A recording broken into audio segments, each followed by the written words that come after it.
Welcome back to Combust Astrology. My name is Liv. This is take 6782. So I clearly don't have a ring light, and I'm going to be working on that, but let's just go ahead and get into it. I'm going to be covering the full moon in Scorpio, and I'm also going to try my bestest to cover how it affects all the signs, the rising signs specifically. All right, so let's jump into it. So we got the full moon happening, and we have a lot of things going on in this chart, actually. So let me go ahead and screenshot this. You should be able to follow along with me. What is my immediate go-to things with this transit?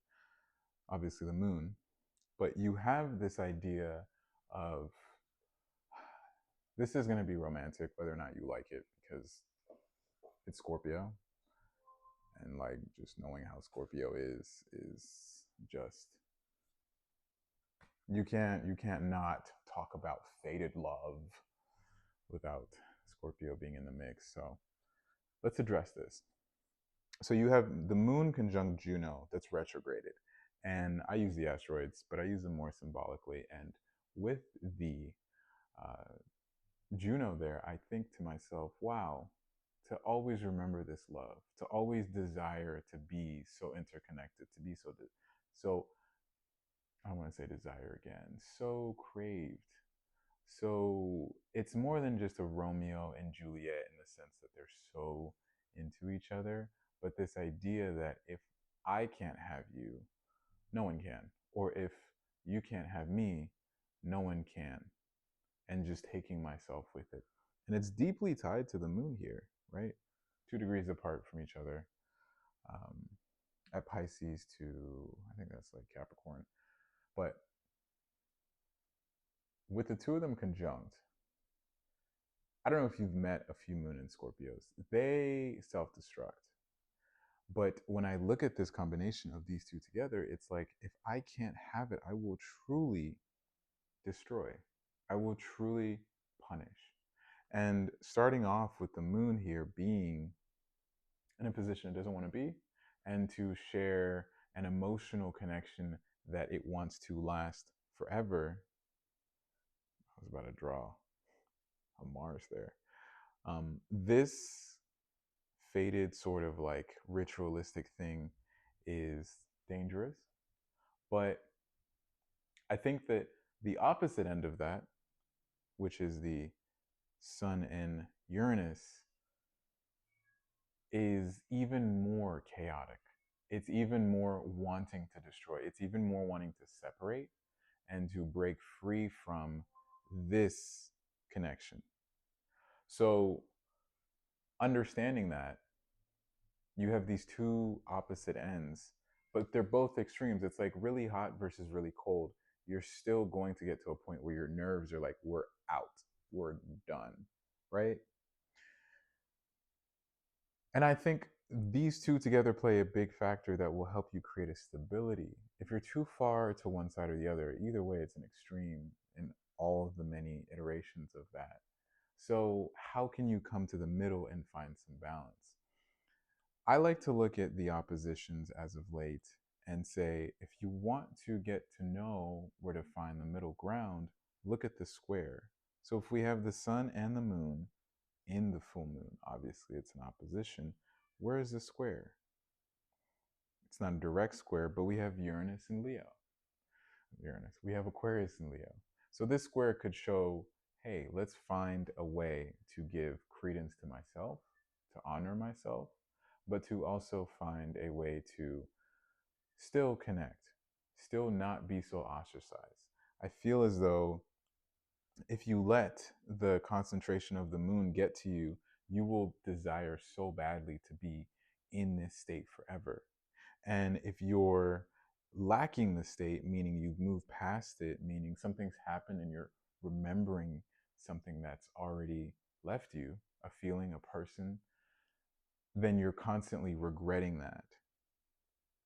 And if you're trying to obtain yourself to a position for something and you haven't gotten there yet, now you're just constantly obsessing over it because you just want it so badly. So the sun and Uranus at their best will propel you to somewhere you're probably very uncomfortable to be in. Because the sun being in Taurus wants this stability, and then Uranus being in Taurus is like, we can't catch a break. We have to constantly change. And so Uranus and the moon is already a crazy dynamic on its own. But to have the sun and Uranus together while opposing the moon in Scorpio that's a lot. That's a lot of stuff to deal with. Here are some other factors that I consider with this. I'm just letting it come through me and trying to channel this. Where is Mars in the chart? Obviously, oh my God, please, I cannot draw. Mars is the ruler of both Scorpio and, of course, Aries. And in this current chart, Mars is in the moon, right? The moon, thankfully, isn't really in anything right now. There's no Cancer in this chart. But we do have Aries, right? And Aries is harboring Venus right now as its hostage. Why is this important? Just because if the ruler of Mars is Aries and we see that Venus is in Aries, we have an energetic opposite. It's like a polarity. But the emotions of the moon and the emotions of Venus are both governed by Martian energy. And on top of that, with it being Martian versus the desired wanting to be ruled by something that's about love, the planets themselves are soft. Venus is not trying to be in Mars. Venus doesn't want to be in Aries at all. It doesn't want to like have to go out of its way. It will if it has to, but it doesn't want to have to. The moon does not want to be in Scorpio. It does not want to have to obsess over something. It wants to have comfort and feel satisfied and be content and not have to self-destruct every few weeks or whatever for some new cause like Scorpio would do there because it needs to evolve. Why the hell would I want to evolve if I feel very comfortable and safe? Like, it doesn't make any sense. So considering these two, what is a saving factor that could make you find that in between when you do get closer to this full moon? Mercury being in Taurus. Mercury just having entered Taurus is a really nice factor. And I think that that is something that could help you ground to say, there's only so much I can do. All right. Mercury in Taurus, typically, I like to see it in artists, specifically smooth jazz. Because what can you do besides sit back, relax, and let things happen as they are? That's Mercury in Taurus. But the Venus here is very impatient. It doesn't want to wait. And the moon is very obsessive. And the sun is like, so it's like in this whole battlefield of emotions, Mercury could come in and provide some sense of stability. Because Mars and Venus are both in masculine, very aggressive signs. With Venus in Aries and Mars in Leo, you have conquest, you have grandeur. And they're not bad placements in general, but if the theme of the moon is to let go and shed and to either close the door of something or open a new door towards something that's going to make you uncomfortable, but it's brand new, you have to stop obsessing. You have to be able to let go. Because with the moon being in Scorpio, it's not as if it's not emotionally intense. It's not an earth moon. You feel it. You can't even run from it. But now, not only do you feel such a drive, but you actually have so much drive. With the conviction of wanting something to be the way that you desire it of the moon, you have the Venus wanting to propulse itself after that even more. And then you have Neptune fresh into Aries that's conjunct the Venus saying, we need this. We need this. We need this. Like it's not, you don't really get a break. You don't really get a moment to reflect. It's like constant, constant, constant. And so that's where I'm like, the Mercury is the saving grace here. Touch grass. Try to give yourself some space. Try to be alone. Try to journal. Try to look at a future where you can take the pain of the past or the pain of not being where you desire and let that be your propulsion instead of letting the Mars and the Venus really make you crash out. Like, I'm not gonna lie, it's just unnecessary. On top of this, let's talk about some side quests. Okay, so we know that, and I'll cover this in a later video, but we know that Saturn's moving into Aries. But for right now, Saturn, Ceres, and the North Node are all conjunct together as it's touching this moon and Juno. I look at this and I'm like, how can we learn from this pain? How can we take some new steps towards making this better? Because we know that as Saturn moves into Aries anyway, it's going to demand a fresh start. So if anything, this full moon gives you an even better reason to let go of that past, as we have Jupiter coming in conjunct to this while also squaring these. Jupiter here, I don't know, it's Jupiter in this position with this dynamic, I'm not too fond of, only because it's overthinking. We know Jupiter is the antithesis of faith when it comes to being in a mercurial sign. But Jupiter itself is about faith. And we don't really have anything in Sagittarius besides the vertex. But so you're like, like you haven't given it enough time for it to actually show itself, which leads to obsession. If you obsess about something that hasn't happened yet, it doesn't matter how much you think about it, because it simply has not happened. And so you're sitting here with this emotion that you're building up for what? Where's this energy going to go? Why do you want to do this? Right?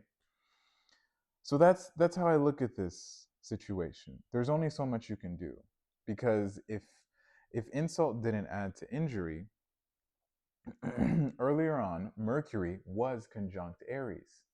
That's going to cause a lot of emotional outbursts. That's going to cause a lot of violent acts. And it's going to be just out of, you hurt someone of mine, I'm going to hurt someone of yours. And so, with this having been something that was like started, and then the moon getting here, you can actually say, hey, like, let's make peace, or let's forgive and forget. Let's bury the hatchet. Otherwise, this could be the start of something, even on a global level. When I've looked at this transit of Mercury and Chiron being conjunct when they were in Aries, I'm like, two groups of people just started a massive conflict right now politically. And I'm not going to name the group of people, but it's like, that was something I didn't expect. I thought it was going to be, the whole situation over there overseas with that two groups of people. And I thought it was going to lead to them having another bubble, because one of the states or countries or whatever you want to call it, um, they have like Libra and Aries axis that starts a lot of that 100-year war or whatever is going on. So to see this new conflict, I was like, wow, that's something I did not expect.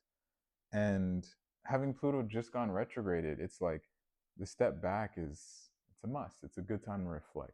I know people will say, it doesn't really matter too much about the outer planets, but the outer planets is aspecting an inner planet. It's going to have an effect. And with the square of Pluto to the Mercury, I think that's like, yeah. Are you a person that has to show, like, you know what? No. I know how I want to say this. Given the fact that you can hide it really well, given the moon, now that you're kind of in the open and you're in a space where you can pull back, just sit to yourself to say, does this really make sense? And I love Taurus and Aquarius to have a good conversation with. That's where I'm stopping that, because they sit back and they really think. Because the Taurus is not in a rush, and the Aquarius is like, I'm smarter than you. So of course, why would I be in a rush? You're too early to be wrong, right? But here with the retrograde of the Pluto and Aquarius, I think that it's less ego and more of like a reflection of how to be better, how to make this honestly less of a burden, and to just let that go. So that's my take on all of this with the full moon in Scorpio. All right, so let's talk about the individual risings. I always told myself I didn't think I'd do any of this, because Truth be told, a million people do this already. And it's like, why would anyone want my point of view? But it seems like people actually do want my point of view. So here we are. Aries, you got the moon in your 8th house. And then you got the Venus happening in the first. This seems to be like a friendship thing. I know the moon's in the 8th house of intimate connection. I know it comes across as relationship, but it's like this whole transit is more than just a relationship. And I think it's the connection to you and other people that you have love for on a longer term. And since the moon here is 8 and 2, and it's in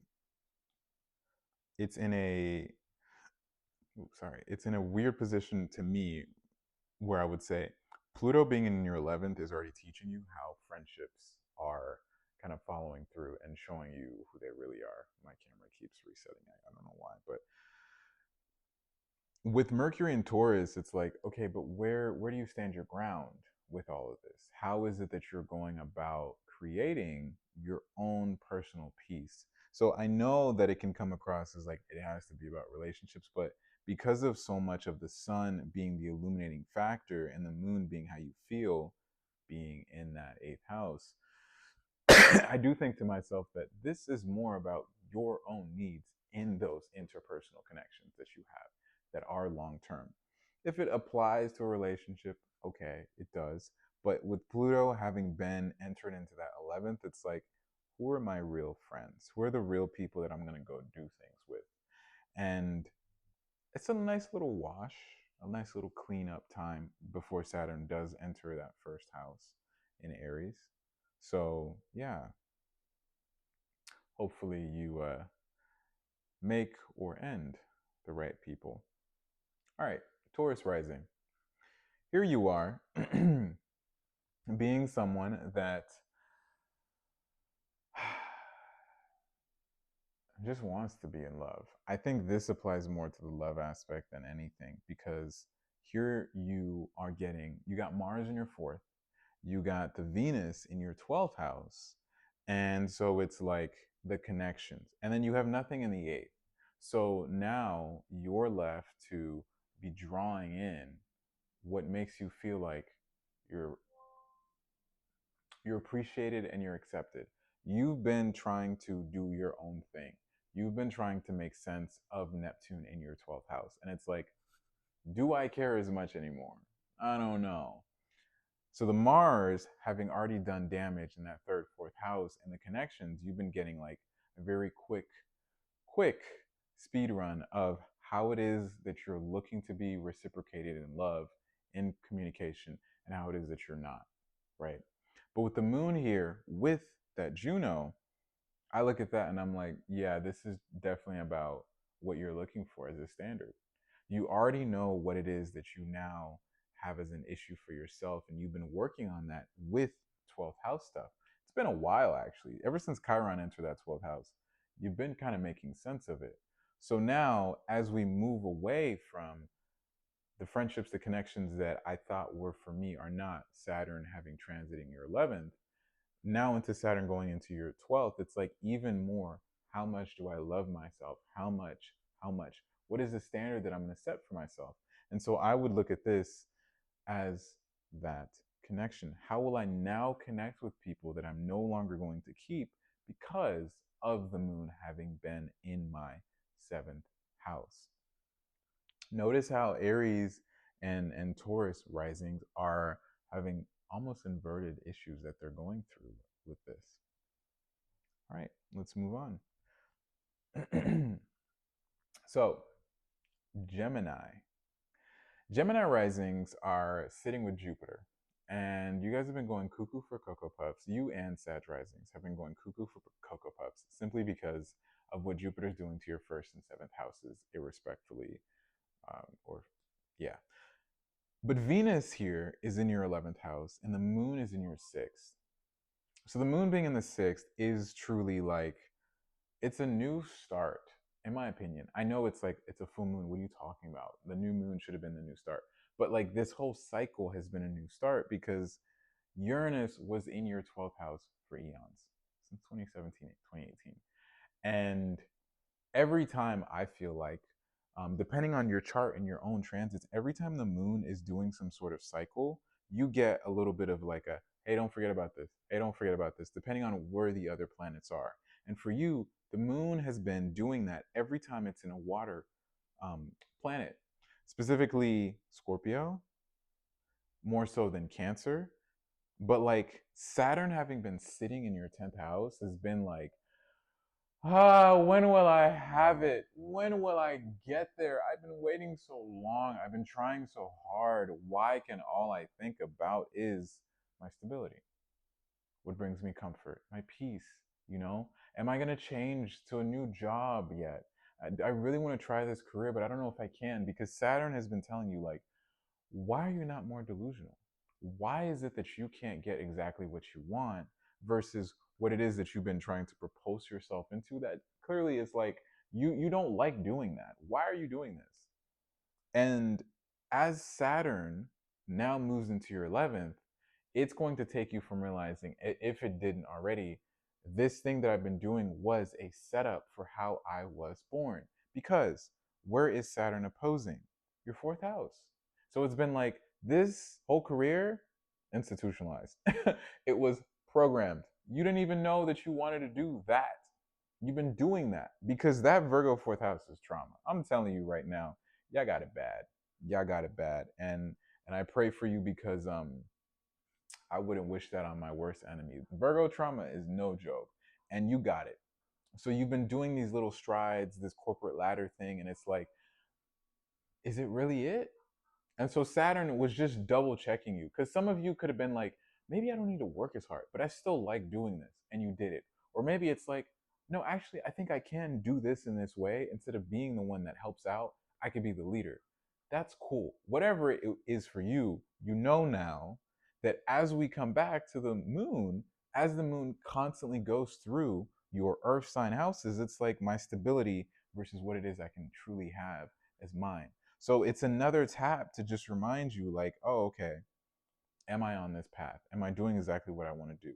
Am I looking at stability and provision as a must from a financial point of view? Or is it like, can I just wake up, pay off my Jetta, have my little 2 bedroom, and be fine? Or do I need the high rise, the Benz, or whatever? And that's cool if you need it, but it's more like, did I, or was it the perception? Because where is Leo? It's in the third house. So I know y'all need to be able to yap about who you know, what you did, what it was that you were known for in school because you were so different and you were going to have this, that, and the third. But now that Pluto's in your ninth house, it's like, does all that matter? And I would also advocate maybe be a little bit more quiet with the progress, you know, because Pluto is squaring that 6 and 12. So just pop out, but just for a little bit, just stay low key, you know? All right, let's move on.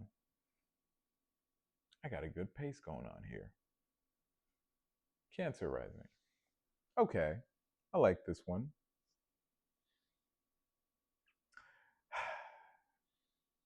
Trying to be professional, but I know what I really want to say to y'all. So I'm eyeing that fifth house Scorpio moon. Okay. Whereas the Taurus and the Aries risings with their connections to people, I need y'all to pump the brakes.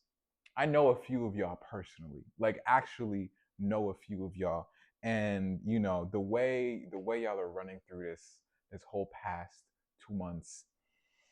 Slow down, okay? The world is not burning down. I understand you feel such a rush now, and there's so many things going on now that you have a giant planet on one of your world axis points or whatever it's called, cardinal points or whatever.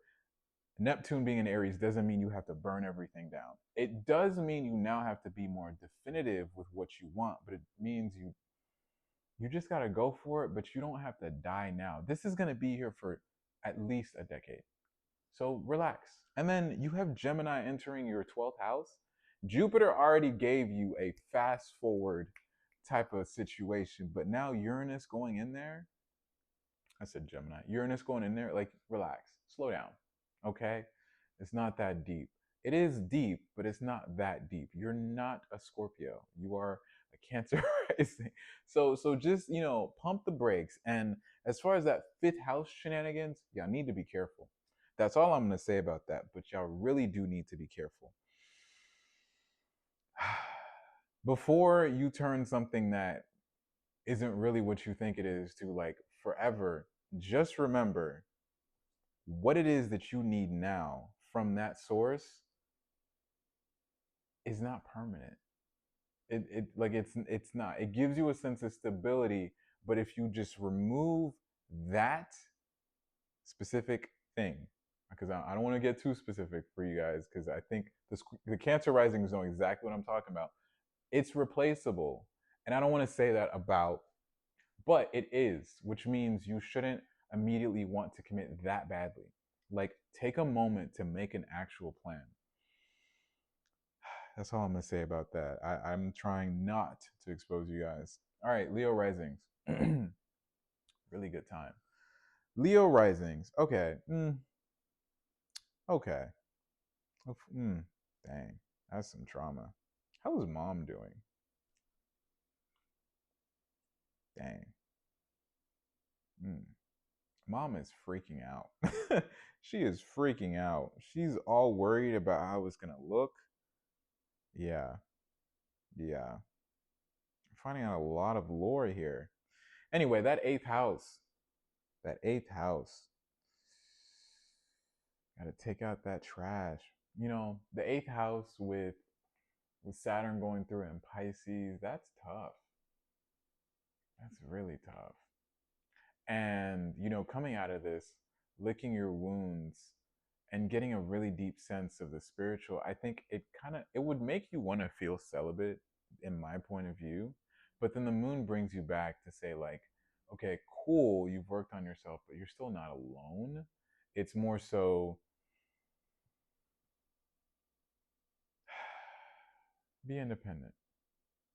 More so than just like, I'm independent, but then I have people kind of feeding onto me or connected and leeching onto me because I'm a Leo rising. But truly be independent and actually do what you want. Because where is Aquarius? It's in your seventh house. So you should be going after the people that are kind of really what you find interesting. And then with Mercury entering the 10th, you should be doing that thing as well. The Sun and Uranus having been here is like, what are we really doing? It's been like a kind of a question in my point of view. And now that the moon is in the fourth, when I asked how the mom was doing, it's like mom versus dad. And like the way the effects of the two of them are reaching out and touching you personally. And hopefully, if you go through a Saturn and you do find someone, that's a good thing. They made it through a Saturn, like especially in the eighth house, is like that's pretty solid. You sustain a relationship through a Saturn return, that's pretty solid. So that's my 2 cents. Literally 2 cents, because each one of y'all are getting 2 minutes each. This is hard. I don't know how people just do this because I'm already like, let's call it. All right, the second half of the zodiac. Oh, Virgo. What are we to do with you guys? Nothing but worrying. Nothing but worrying. And it's like, if Saturn didn't teach you already to just relax and just let go, I know this moon is doing that. Hopefully, it doesn't make you hyper codependent because with how everything is shifting anyway, I do understand if you're like, I just need to grab onto something or someone and I'll pull back. But, you know, this past Saturn transit, and I'm using Saturn as a good anchor in your charts because the trine, you've kind of stepped into community outside of family because of the square to your fourth house, your 10th house, and your rising opposition. If you let go, the universe will take you where you got to go to meet the people you have to. The hardest part is the people you'll lose along the way, whether you decide to end it or they do. The people don't seem to last. So that's a really big thing. But the moon in Scorpio here is saying just because they were here doesn't mean that in the long run you didn't find comfort from something you didn't even know was possible, and to let go of that. Now, if you're not letting go, then it becomes an insane obsession of where you cannot let this connection end. You just cannot. Seventh house, third house dynamics. And this gets toxic because it's just like, will I ever find someone as good as this? Will I ever connect with people as good as this? Like that 12th house Leo, that's some ego. But you have to change it. Like you gotta let it go. Because Pluto in your sixth house is already rebranding you anyway. You know, Uranus is about to go in your 10th. Like, I'm sorry. If someone's not gonna tell you, I will. That cookie cutter vision is just not, it's not what you need. It's what you think, but it's not what you need. It's what you probably want. There's nothing wrong with the wants, but I think it's the extreme of how badly you want it that is being shown to you with that ninth, third house. Like, will you go back to educate yourself more about that desire from a business standpoint? Or will you go back to maybe find some closure in that relationship and not just bounce back and forth, thinking and all this? Like, you have a seventh house in Pisces. Like, be so for real. Anyway, let's move on. The fairy tale princesses of the zodiac, Libra. All right, Libra. Let's talk about it. Do you have money right now? like what are we doing? And it's not like you can't manifest that sort of like financial future, but like, no, seriously, like, are you being wise with your personal finances? I know you so badly wanted things to be your way right now, but like, you've been spending a lot of money. You've been spending a lot. When I look at this chart, I'm like, oh, you've been showing out. You've been showing out. And it's really because of Mars when it was in Cancer. And I'm going to tell you why. When Mars was in Cancer and it was making these like ungodly trines and stuff like that to Saturn, it was like, now is the time to make that dream come true. And it's not wrong, but it's kind of like the timing of going from there into Neptune in the seventh, and then with that, having this conjunction.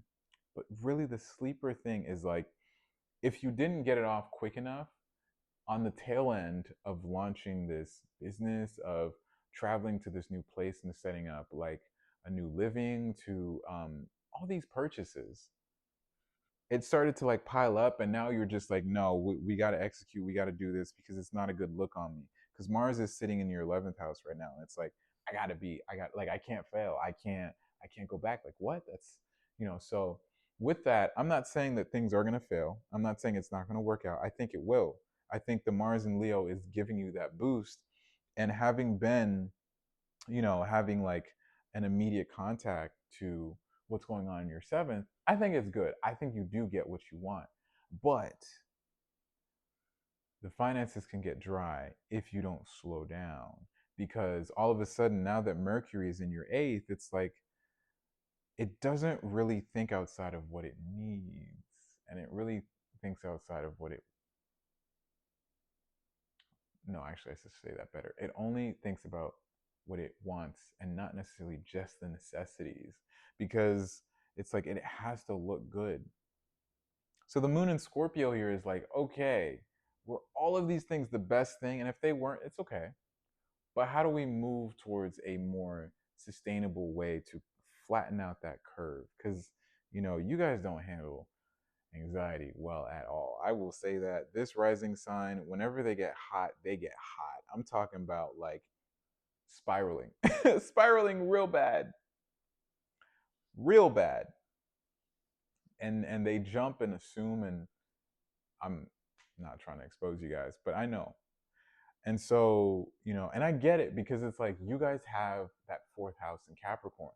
So it was always a run up to things while expecting you to already understand it, because the Libra rising makes it so that this person, because of beauty, if they develop quicker or if they present themselves to be knowledgeable, now they're out here being the one that has to do everything, because that Virgo 12th house is unapologetically like, you're an adult. You understand, you get it, like pick up the pace type of thing. And it's just, it's not too fair. And then you have a fourth house in Cap. Don't even get me started about that trauma. Jesus, the lore on that is crazy. But, you know, so with that, I would say pace yourself. This new moon in Scorpio is like pace yourself.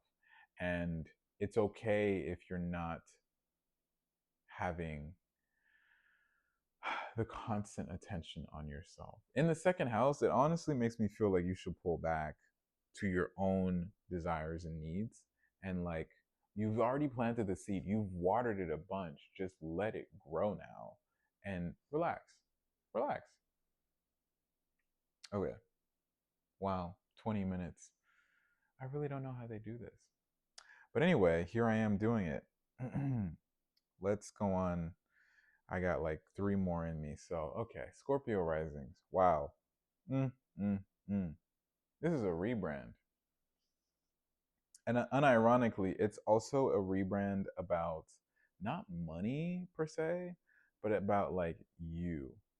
Like, can we stop comparing yourself? Stop Stop saying you have to be here, you have to go here, you should have been here, this is what you're doing. Like, stop. Okay? Stay home. Stay home, rebuild the home, move, one or the other. But just relax. You're not late, you're not behind. You did some silly things, spent some silly money on stuff, but it's okay. It's really okay. And you'll figure it out. Some of y'all fell into some heavy, deep love since, I want to say, December. And since that November new moon in Scorpio, like, did everything play out the way you wanted it to? Something to keep in mind. Because with Venus in the sixth here, it's like, I'm like it's such an obsession. Like, when I look at this, I think that this rising sign right now is the epitome of boss babe, of corporate CEO, bachelor guy. Like you just have to fight. Like, who are you fighting? Who are you trying to show that you have such uh like, let's handle the trauma. Because unlike Libra rising that knows they're traumatized, you guys seem to refuse to accept that you are, without bashing yourself as if that's a mean of fixing it. Versus, and it's not like you're not doing something, but it's like, instead of working more hours, go to therapy. Because no amount of money will help you fix this issue. No amount of success and fame will help you fix this issue, right? If you are something, you don't need to show it. Mars in your 10th house will make you feel that way, that you have to show it. But you don't necessarily have to. You can just keep being it and it will show itself through that, which is way better than trying so hard to do this. Because right now, you guys are going to be working. Like, you guys are going to be hustling for a little bit. So that's why I'm advocating the therapy now, because it's like, why are you hustling? Do you know? And if you do know, then we can now say, okay, go after it. Truly chase that dream, because I know you want it. You're hustling now so that when Jupiter enters into Cancer, you can just travel. I see it. I get it. Jupiter enters into Leo, all the seeds are paying off. But when I look at this full moon, it's like,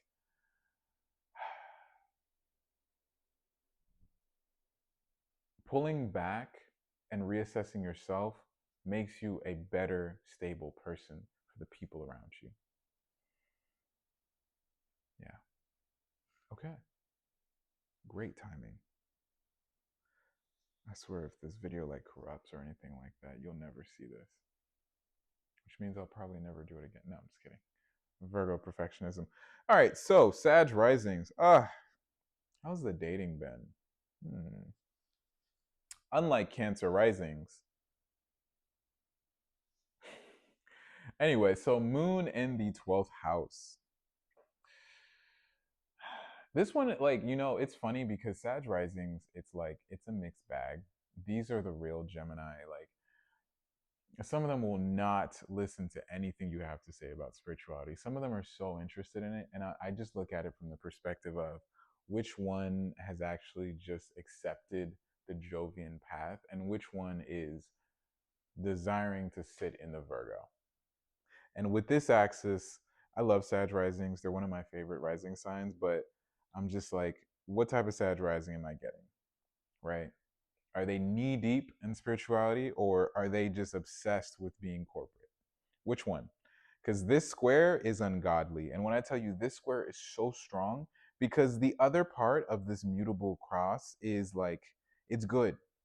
They actually like, even I swear to you, even if they were atheists, they will find spiritual people. And even if they don't get along with them, they will still have a conversation, which is why I'm like, it's good because based on the childhood, they assume that they can simply have it. And I'm like, it's so abundant because I've yet to meet a Sag rising. Obviously, if you have placements, like if Saturn's just sitting all over your chart, I'm sorry, bro. Like your second house is cooked. Like I can't help you. But there's a good chance that you're also trying your hardest to not be that way, which is where I come to the point. A Sag rising is going to spend money. They're going to spend money. They're going to work for the money. They will find a way to have it. And right now, Pluto having been in their second house, all they know is the money. So now that Pluto's in the third, it's like, hey, let's change how you think. Oh, you think you need a house to be consistent? Let's take that away. Oh, you think you need a partner that does this, this, and this to be consistent? Let's take that away. Sag risings are really going through a Jesus phase right now. And it's just because of how their mutables are stacked in their chart to me. Because Pluto, having left the second house where they could just cheat code capitalism, is no longer a thing. And now they have to actually stand on their 2 feet and actually do the things that they kept saying. Yeah, like if I lost this, I could do this and this and this. Like I could always, okay, well now you don't have that anymore. Now what? And so the creativity now goes into the square, the fifth house. This is why I'm like, how's dating going? Because truth be told, like Sag risings, if you're not going to be spiritual, you might as well be dating. And the dating increases the output of fun, it increases balance. I'm not telling you to go have a bunch of kids, but I'm saying like the dating will grow you in a way that lets you just be free again. And not from like a perspective of I need a party, I need a drink, or I need to go and do all these multitude of things, but more so like if I can relax and I can study 2 3 days in a week, then I can maybe enjoy myself 1 or 2 days, and I can. It's creating a balance because you guys are so extreme. Like the spiritual ones, oh my god, obsessive, obsessive. Like take a break, okay? Hermes Trismegistus is dead.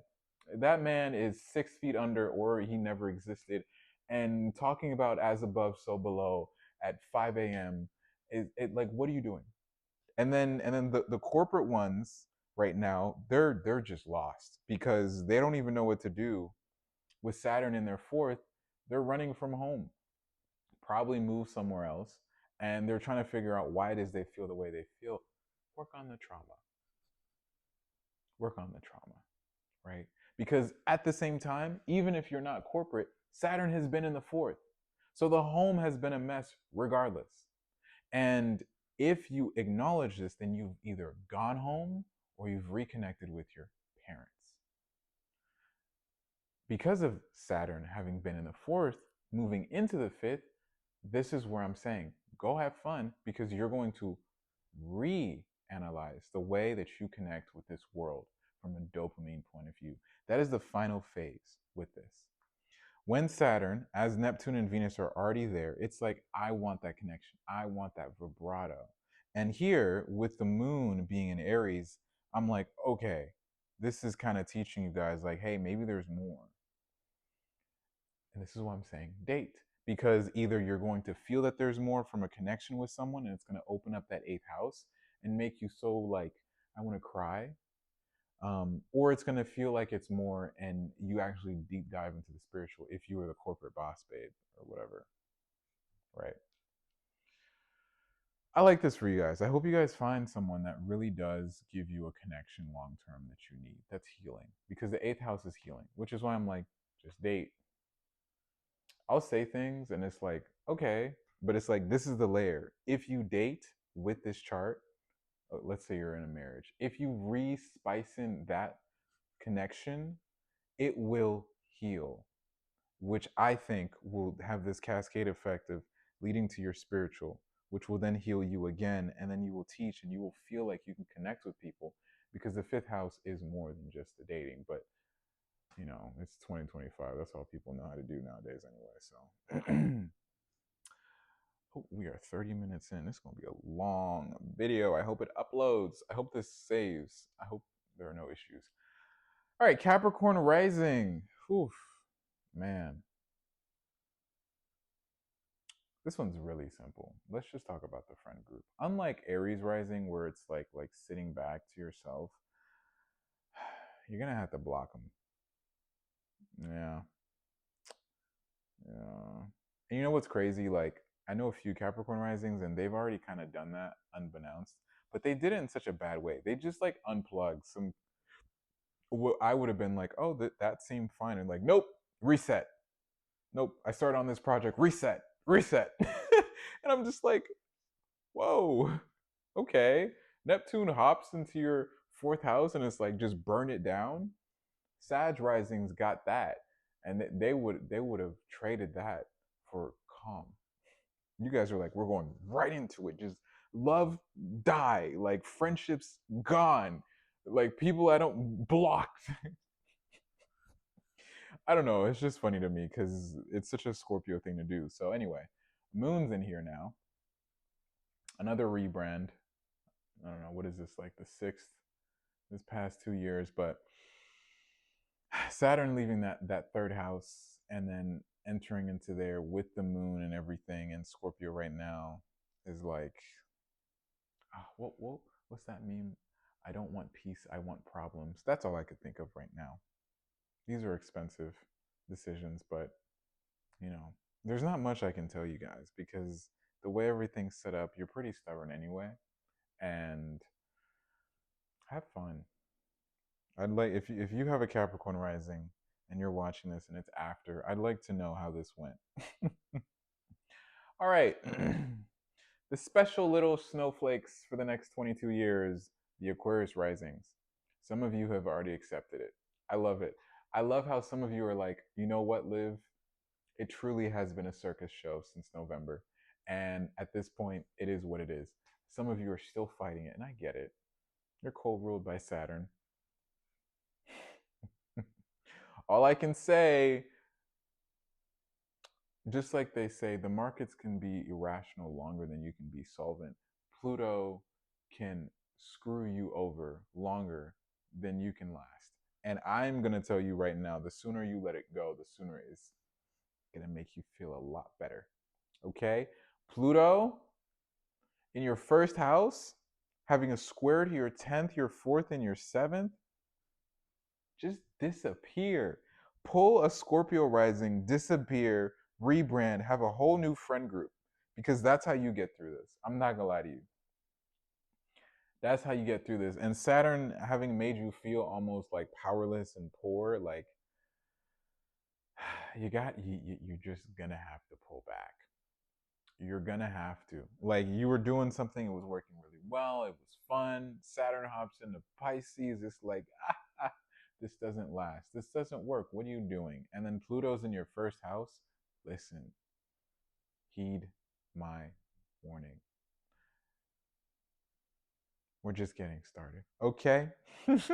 Saturn going into your third house, you're going to have to start arguing if you don't just walk out. Like, actually, like when I say this, Saturn gave you a really good front run because it showed you issues and what wasn't sustainable, so that as Pluto gets in, you can now be like, nah, I'm stressed the fuck out. I can't do this shit no more.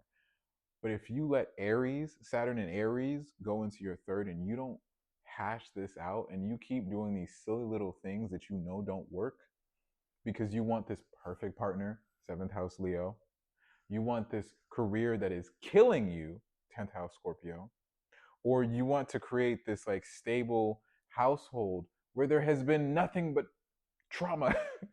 There has been no peace here. Okay, it's look like that on paper, but with the way the transits have been, with that 12th house in Capricorn, all you've known is trauma. So instead of just running into this perfect dynamic that you think is going to help you, stand on your own for a little bit here and actually say, okay, I am not where I want to be. I think I probably need to shift my career. I think this relationship isn't it. I think the family dynamic is not real because Pluto is asking you, something's got to give. And I'm going to tell you what, I pray, actually, I never will have to deal with that. Thank God. Um, Pluto on my first house, God forbid. God forbid. I could You guys are brave. And I'm going to tell you what, I'm gonna tell you better submit. You better submit to Pluto. I would not fight that for $1,000,000. I wouldn't do it. I'd tap out so quickly. Anyway, last but not least, sorry. I think I'll do it like randomly or something next time because I'll put timestamps. Pisces risings. Wow. Wow. Isn't it a fun time? Such fun. Ah, where are you guys? Like, we're actually, I know four firsthand. I know four. One of them disappears. I'll hear from her every now and then. The other one, I'm like, are you a real, like, you're not real, bro. Like, he just, I don't know. It's this right now is like a 2000 early 2000s Tumblr account. Like, this random person posts and you don't see them for 3 or 4 months and then they reappear. That's what this is right now. And I don't blame you because honestly, Saturn transiting your first, I hope y'all were traveling. I hope that 10th house was active. You found a new community with a bunch of random people. You made these awesome friendships and now you're looking at coming back and locking in. But not locking in so much as like it has to be all about finances, but locking into your passion, which will give you the fruits of what you need. This is why I like Pluto in your 12th, because unlike 12th house Capricorn and dealing with that poverty, scarcity issues, you can deal with the ability to see things differently. Where it's like, I think for you guys, it's like even you're gonna love humans so much more at the end of it. Right now, it might be like, what's going on? But I think you guys will accept humanity a lot more. And you guys are going to be the battalions because, listen, when Pluto hits your first house, this one's going to be one for the books. I don't think anyone in my generation is going to make Pluto in Aries, but Pluto in Pisces, oh, take notes now. Take notes now. While you're doing this whole research, like evil scientist lab, whatever phase, take notes because um, the Pluto in that 12th house and then looking at where the moon has been now, opposing your third is like, you cannot stay passive. You like, I know everyone comes to you. I know everyone is relying on you. You're always the go-to, the mom, the whatever. Not anymore. You got to pick a side. And you also have to state your claim a lot more. Unless you guys have like a Mercury and like a fire sign or something like that. Like, anyway, hope you enjoyed. Thank you for watching. I don't know when I'll do this again because this was insane. And